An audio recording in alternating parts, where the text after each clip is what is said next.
एक आदमी टेंट लगाकर बैठ जाए, दवाइयां फ्री में आप ले लें, भाई आकर मैं आपको चेक करता हूं, डॉक्टर बैठा हुआ है, आप बीमार हैं, आप चलकर ना आए और मर जाएं, बताइए कसूर किसका है? वो तो सब कुछ तैयार करके बैठा हुआ है, क्यों नहीं आए आप उसके पास, वो इलाज नहीं करवाया? मैदान महशर में क्या जवाब देंगे आप अल्लाह ताला की बारगाह में? ये कहेंगे अल्लाह ताला वक्त ही नहीं था, बीवी के लिए वक्त था, बच्चों के लिए वक्त था, कारोबार के लिए था, पीएसएल के मैच देखने के लिए था, चरसी मवाली शराबी लड़कियों का पीछा करने वाले दोस्तों के पास 4-4 घंटे बैठने के लिए वक्त मौजूद था, ताशी गड्डियां संभालने के लिए वक्त मौजूद था, शर्तें लगाने के लिए वक्त मौजूद था, फेसबुक के लिए था, व्हाट्सएप के लिए था, यूट्यूब पे क्लिप्स देखने के लिए वक्त मौजूद था, वैसे ही लेटने के लिए वक्त मौजूद था, पिकनिक पॉइंट पे जाने के लिए वक्त मौजूद था, लेकिन दीन सीखने के लिए वक्त मौजूद नहीं था। उसकी वजह से ये गलती भी हुई, ये गलती भी हुई, ये गलती भी हुई।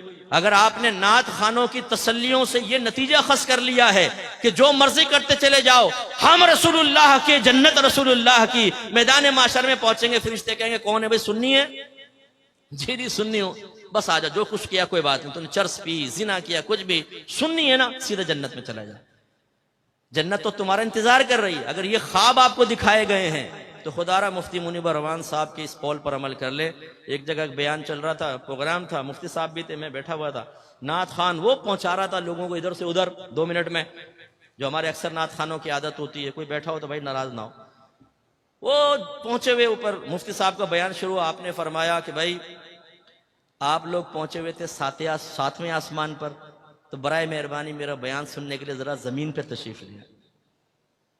तो हमारे सुन्नियों का ये मामला है, हमारे लड़के चर्स पिए, मवाली हों, नमाज पढ़े ना पढ़ें, पूरी रात नातिया महफिल में बैठे, फजर का वक्त आए तो घर में चले जाएं, जमात छोड़ दें, नमाज फर्ज तर्क कर दें, जमात वाजिब नमाज फर्ज, वो फिक्र नहीं है, पूरी रात नात खानी में बैठे, और यकीन क्या दिलाया जाए, तुम सरकार की मोहब्बत में आए हो। जो सरकार की मोहब्बत में आता है, सरकार उसे प्यार से देखते हैं, और जिसे सरकार प्यार से देखें, क्या वो जहन्नम में जाएगा?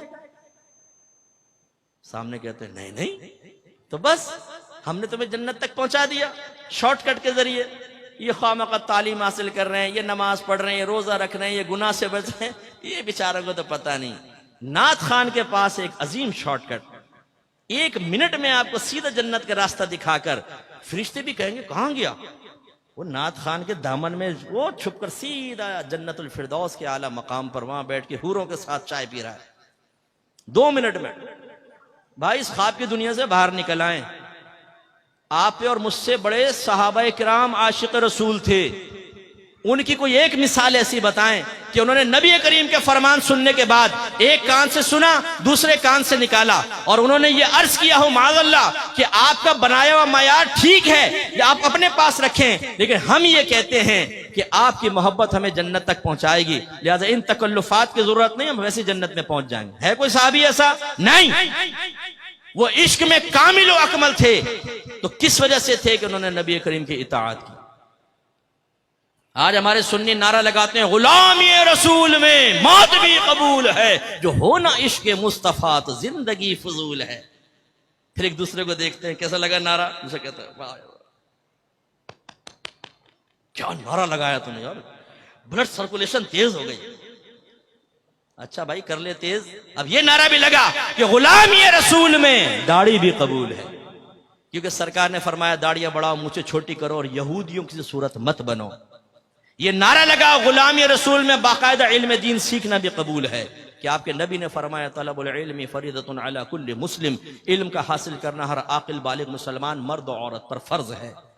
अपने घर वालों को नेकी का हुक्म दें, बुराई से रोकें, क्योंकि अल्लाह ने फरमाया वअमुर अहलक बिस्सलाति वस्तबिर अलैहा ला नसअलुका रिज़्क़न नहनु नरज़ुकुक। अपने घर वालों को नमाज का हुक्म दे और खुद भी उस पर साबित कदम रहे। हम तुमसे रिज्क का सवाल नहीं करते, रिज्क तो हम तुम्हें अता फरमाएंगे।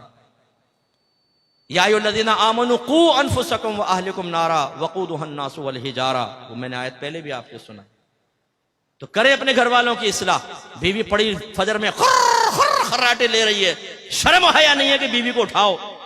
जवान बेटा पड़ा सो रहा है, ये नहीं कि लात मार के उठाए कमबख्त उठ। हाँ, अगर गवर्नमेंट ऑफ पाकिस्तान ये ऐलान कर दे जो फजर की नमाज बाजमात अदा करेगा उसको 5000 रुपए मिलेंगे, यही अब्बा होगा, यही थका हारा बेटा, यही जुल्फों की असीर बनाने वाली लैला, फिर इस मजनून को, इस अब्बा को देखें आप, लात मार के ना उठाए बेटे को, कमबख्त उठ, 5,000 का मामला है, 5 तेरे 5 मेरे 5 छोटे बेटे के 15,000 रुपए रोज एक नमाज के, फिर 5 नमाज, फिर महीने की कैलकुलेशन करके अब्बा क्या कल हो अपने तो वारे न्यारे हो गए। तो आपकी बात नहीं कर रहा हूं, ये दुनियादार किस्म के लोगों की बात कर रहा हूं। लेकिन सोचिए कि हम क्या कर रहे हैं। इसी तरह ये नारा लगाएं कि गुलाम ये रसूल में हर गुनाह छोड़ना भी कबूल है, क्योंकि मेरी वालिदा सैयदा आयशा सिद्दीक़ा रज़ी अल्लाह तआला अन्हा कहती हैं कि नबी करीम सल्लल्लाहु अलैहि वसल्लम अपने जात की खातिर कभी किसी से इंतकाम नहीं लेते थे, लेकिन जब कोई अगर अल्लाह की नाफरमानी करता तो सरकार उससे इंतकाम लेते थे। इंतकाम का मतलब उस पर सजा जारी करते थे, इजहार नाराजगी फरमाते थे। अगर आप ये समझते हैं कि नात खानी में बैठने के बाद मैं नमाज़े कज़ा करूं, मैं लड़कीबाजी करूं, मैं सेक्स चैट करूं, मैं पोर्न वेबसाइट के विजिट करूं, मैं गंदी हरकतों में मुलव्वस रहूं और सरकार मुझे मोहब्बत भरी निगाहों से देखे, तो ये आपकी खाम ख्याली है। नाफरमानी और मोहब्बत रसूल जमा हो सकती है, इसका इनकार नहीं है। शेख अब्दुल मुहद्दिस देहलवी रहमतुल्लाह अलैह फरमाते हैं कि नाफरमान अपने दिल में मोहब्बत रसूल रखे, ये मुमकिन है, लेकिन फरमाया वो मोहब्बत रसूल में नाकिस है। इसलिए कि मोहब्बत रसूल का तकाजा ये है, महबूब का तकाजा ये है कि महबूब के कहे पर चले। लोग तो अपने महबूब के लिए उस्तादों को छोड़ देते हैं, लोग तो अपने महबूब के लिए एकेडमियों को छोड़ देते हैं, लोग तो अपने महबूब के लिए उस्तादों से बदतमीजी के लिए तैयार हो जाते हैं। ये मोहब्बत का तकाजा है, ऐसा होना चाहिए। मोहब्बत, कामिल मोहब्बत, पक्की मोहब्बत। एक औरत की मोहब्बत में इंसान सब कुछ कुर्बान कर दे, ये है कामिल मोहब्बत। बस मैं कहता हूं कि इसकी मिसल नहीं कह रहा हूं, ऐसी मोहब्बत हमारी होनी चाहिए कि नबी करीम की मोहब्बत में बाप नाराज हो, मां नाराज हो, दोस्त नाराज हो जाए, कोई भी नाराज हो, जब मेरे नबी ने फरमा दिया तो मैं नबी का कहना मानूंगा, सबकी नाराजगी मोल लूंगा। यह है मोहब्बत। यहां तो नफ्स शैतान ही इतना गालिब है, अल्लाह नाराज हो, रसूल नाराज हो, नफ्स शैतान नाराज ना हो, यह रविश सही नहीं है। तो इसलिए मैं आप सबसे गुजारिश करता हूं, आइए, अल हक स्कॉलर्स एकेडमी आपको दावत देती है, यहां पर आकर कुरान सुने, दीन सीखें, अकायद की इस्लाह करें, तज़किया नफ्स करें, किताब और हिकमत सीखें, आप खुद भी सीखें, उम्र के किसी भी हिस्से में हो। मैं अपने बुजुर्गों से अर्ज करता हूं, आईने में अपने सफेद बालों को देखकर यह सोचना कि अब तो उम्र गुजर गई, छोड़ दो, नहीं। एक बुजुर्ग के पास एक बूढ़ा शख्स आया, कहने लगा मैं तौबा करना चाहता हूं। आपने फरमाया कि बहुत देर से आए। उसने कहा हुजूर बहुत जल्दी आ गया हूं, क्योंकि मौत से पहले आया हूं। तो ये ना सोचिए कि जी हमने तो पूरी जिंदगी गुजार दी, अब क्या इल्म सीखे। नहीं, अगर आप इस तरह चले गए तो हो सकता है जवानी में की गई गलतियों का खमियाजा भुगतना पड़े। सफेद बालों का मतलब ये नहीं है कि अगर आपकी जबान से जवानी में कलीमा कुफ्र निकला था तो मुआफ कर दिया जाएगा।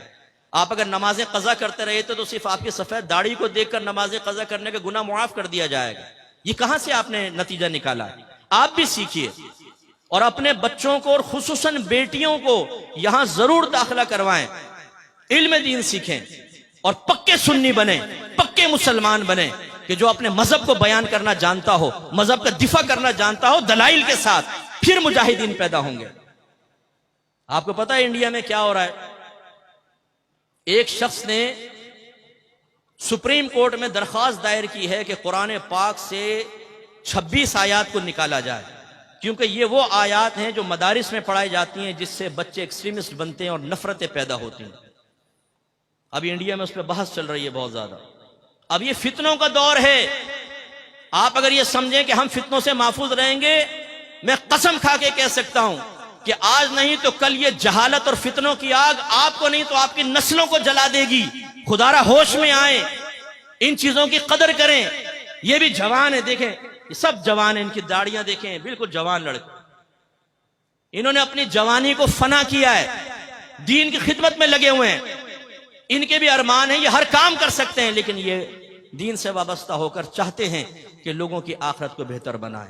मेरे नौजवान बच्चों, आप जो खास तौर पर बैठे हैं, जो अपने नबी से मोहब्बत का दावा करते हैं, खुदारा सहाबा किराम के तर्ज पर अपनी नफसानी ख्वाहिशात को कुर्बान करके इन जवान बच्चों के साथ मिलिए और साबित कीजिए कि अल्लाह ने अगर नेमत अता फरमाई हैं और उससे मैं हिज़्ज़े नफ्स हासिल कर सकता हूं, लेकिन मैं अल्लाह और उसके रसूल की खातिर अपनी ख्वाहिशात को कुर्बान करके आखिरत के दराजात को हासिल करूंगा। खुदा की कसम आप कोई नुकसान का सौदा नहीं करेंगे, जिंदगी खत्म हो जाएगी। मैं तकरीबन 18वें साल में माहौल में आया, आज मेरी तकरीबन 52 ईयर्स ओल्ड हूं मैं, 52 साल मेरी उम्र है, तकरीबन 53 में लग चुका हूं। ये वक्त कैसे गुजर गया पता नहीं, कुछ अरसे बाद में मर जाऊंगा, मेरी जगह कोई और यहां बयान कर रहा होगा। लेकिन जो मैंने वक्त गुजार लिया, क्या इसमें मुझे कुछ नुकसान हुआ है? नहीं, मुझे अल्लाह की रहमत से उम्मीद है, फकत उसकी रहमत पे भरोसा है कि आखिरत में उसका इनाम मिलेगा। लेकिन अगर आप में कोई ऐसा बेअमल बैठा है जो 50 साल का है और उसने जिंदगी जाया कर दी, आपने क्या कमाया ये बताइए? जो आपने गुनाहों से मजे हासिल किए, जो पैसे के जरिए मजे हासिल किए, उसकी लज्जत कहां है? मुझे बताइए वो लज्जत कहां है? वो लज्जत लम्हे भर की थी, खत्म हो गई, लेकिन आपने अपनी आखिरत को दांव पे लगा दिया। आप अगर अभी मर जाते हैं, आपको आपके आमाल का क्या बदला मिलेगा? ये वो एक सोच और फिक्र है जो इंसान को लर्जा देती है। मौत कहकर नहीं आएगी कि हुजूर मैं आ रही हूं। ये अल्लाह के मखसूस बंदे थे जिनको अल्लाह ताला ने ऐसा शरफ अता फरमाया कि मलकुल मौत ने इजाजत तलब की है। हमारी मौत तो अचानक आएगी। बहुत से ऐसे लोग हैं जो तौबा भी नहीं कर पाते अचानक। तो आप और मैं अपने अपने आमाल पर गौर करें कि अभी जो हम कर रहे हैं, जो सोचते हैं, जो देखते हैं, जो सुनते हैं, जो बोलते हैं, जो छूते हैं, जिसमें अपना सितर इस्तेमाल कर रहे हैं, जिन मजालिस में बैठ रहे हैं, जिस तरह पैसा कमा रहे हैं, जिस तरह खर्च कर रहे हैं, जिन लोगों की सोबतें इख्तियार की हुई हैं, जो गलत काम कर रहे हैं, अगर अचानक मौत आ जाए और तौबा का मौका ना मिले, क्या होगा कब्र में? इसलिए तशरीफ लाइए।